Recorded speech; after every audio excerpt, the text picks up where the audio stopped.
Hello bachcho, let's read this question. The question states which of the following ions are diamagnetic? A He2 plus, B Sc3 plus, C Mg plus 2 and D O2 minus 2. Let's understand this question with a basic key concept. So, as हमको options में दो type के ions दिख रहे हैं, that is molecular ions and the atomic ions as well. So for that हमको ये पता होना चाहिए that magnetic character में what is diamagnetic and what is paramagnetic. So what happens is that if all the electrons in the molecule they are paired, अगर सारे electrons molecule में paired होंगे, then हम उसको diamagnetic बोलेंगे. And in this question we have to find the diamagnetic nature as well. And diamagnetic जो भी substance होते हैं, जो molecules होते हैं, they get repulsions by the magnetic field. Magnetic field के अंदर ये repel हो जाते हैं. But if the electrons or you can say unpaired electron present हैं, then हम उनको paramagnetic substance बोलेंगे. मतलब कोई एक electron which is present as a lone pair in the molecule that is known as paramagnetic in nature and वो attraction feel करते हैं in magnetic field. This is the basic difference for the paramagnetic and diamagnetic nature. But हमको यहाँ पे molecules भी दे रखे हैं and atoms भी दे रखे हैं और atoms के ions दे रखे हैं. All are in ionic form. We need to understand कि हम सबसे पहले इन दोनों की electronic configuration लिखेंगे, but electronic configuration molecules की molecular orbital theory से लिखेंगे and normal atom की normal electronic configuration लिखेंगे. For that we need to understand कि energy का जो order होता है, first let's just go for the molecular orbital theory. So in molecular orbitals energy का order देख लेते हैं पहले. So इसी हिसाब से हम basically electrons भरते जाएंगे. So we know that bonding electrons होते हैं, bonding orbitals होते हैं, anti-bonding orbitals. So sigma 1s, then sigma star 1s, the one with the star is the anti-bonding. Then sigma 2s, sigma star 2s, sigma 2pz, then pi 2px equals to pi 2py, then pi star 2px, pi star 2py, and then sigma star 2pz. This is the basic order. Actually what happens, जो order होता है यहाँ पे energy का, वो two things पे depend करता है. First is you need to understand first कि anti-bonding orbitals की energy पे, and secondly it depends on कि extent क्या है overlapping का, कि overlapping कितना ज़्यादा हो रही है.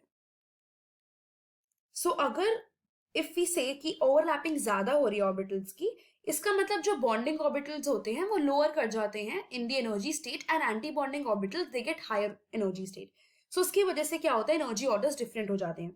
We have to understand there is an exception कि lithium twice, boron twice, beryllium twice, and carbon twice, nitrogen twice. Basically these are the molecules जिनमें एक exception होता है कि what happens, sigma 2pz जो यहाँ पे दे रखा है उसका molecular orbital it is higher in energy than basically pi 2px and pi 2py. मतलब इनका जो एनर्जी ऑर्डर होगा वो चेंज हो जाएगा. सिग्मा 2pz लास्ट में पहुंच जाएगा. लास्ट मतलब sigma 2px and sigma 2py के बाद पहुंच जाएगा sigma 2pz in case of these molecules. Now let's understand कि अगर आयन आ जाएगा तो उसका energy order basically Aufbau principle energy के ऑर्डर्स दिए हैं. So that normal Aufbau principle का एनर्जी ऑर्डर क्या होगा for normal electronic configuration. So as that states कि ऑफ-बाउ का प्रिंसिपल था, ऑफ-बाउ के प्रिंसिपल ने ये बोला था कि इन बेसिकली ग्राउंड स्टेट पे इलेक्ट्रॉन सबसे पहले एंटर करेगा. Let's just write it out कि in ground state an electron it will enter the orbital with lowest energy first and then the subsequent electron, they are fed. They are basically fed in the order of the increasing energy. मतलब पहले सबसे पहले वो lowest energy पे जाएगा, that is ground state, and उसके बाद energy increase करते करते it will move to the another orbitals. तो इसका जो ऑर्डर होता है एनर्जी का, that is 1s, then 2s, 2p, 3s, 3p, 4s, 3d, then 4p, 5s, 4d, 5p, 6s, 4f, 5d, then 6p, and then 7s. In fact, for atomic orbital electronic configuration, we know we have more set of rules. कि Pauli exclusion principle ने ये बोला था कि orbitals cannot accommodate more than 2 electrons. Basically, maximum 2 electrons आएंगे. So second Pauli था, Pauli exclusion principle. And उन्होंने ये बोला था कि orbitals के पास सिर्फ 2 electrons होंगे with also opposite spin.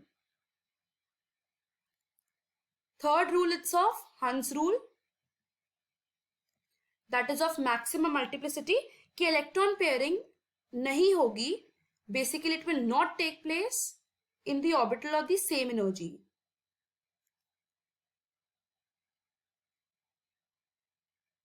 And जब तक वो displace नहीं करेंगे electrons, electron की pairing नहीं होगी.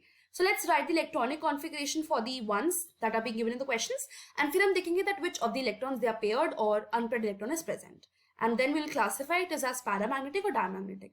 So let's go for the first option, that is He2+. So He2+ की electronic configuration, as we know that helium, यहाँ पे 3 electrons होंगे इसके पास. तो सबसे पहले electronic configuration क्या रह जाएगी? Electronic configuration will be, as molecule है तो sigma 1s2 and sigma star 1s1. यहाँ पे 3 इलेक्ट्रॉन है. as यहाँ पे एक unpaired electron present in the anti-bonding orbital, unpaired electron है, इसलिए इसका नेचर क्या हुआ? It is paramagnetic in nature. So this is not the correct option. Let's go for the second part. Second is Sc+3. Normal ion है, scandium है. We know that atomic number is 21. So इसकी हम normal atomic electronic configuration लिखेंगे. We know that atomic number इसका 21 है, तो but number of electrons तो +3 हो गया, 3 से electron lose कर दिए. So 21 minus 3, which comes out to be 18. So electronic configuration इसकी आएगी 1s2, 2s2, 2p6, 3s2 and 3p6. As everything is paired, सब paired है, hence it is diamagnetic in nature. So this is the right answer. Let's talk for the C option, that is Mg+2. We know the basically atomic number, normal ion है, normal electronic configuration लिखेंगे, molecule नहीं है. Atomic number is 12, but number of electron vary करेगा as 2 electron remove हो चुके हैं. So 12 minus 2, which comes out to be 10. Electronic configuration will be 1s2, 2s2 and 2p6. Paired है, hence this is also diamagnetic. So this is also right answer. Let's talk about D part. It is O2-2, which is a peroxide ion. We know that it is a peroxide ion. And a peroxide ion कैसे बनता है? जब oxygen में 2 electron दे दिए जाएंगे तो वो O2-2 हो जाएगा. As it is a molecule, so basically molecular orbital theory से हम लिखेंगे. Electronic configuration will be sigma 1s2, then sigma star 1s2. ये exception वाली configuration नहीं है कि sigma 2pz बाद में जाएगा. ये normally वैसी जो energy order था उसी हिसाब से जाएगा. Then sigma 2s2, sigma star 2s2, then sigma 2pz2, right? Then pi 2p x2, pi 2p y2, then pi star 2p z2 and pi star 2p y2. Total 18 electrons are there. Complete हो गए पूरे. Then as everything is paired, सब कुछ paired है, तो ये भी एक diamagnetic ion है. So the final answer to this question is option number B, C and D. I hope you understood it well. Best of luck.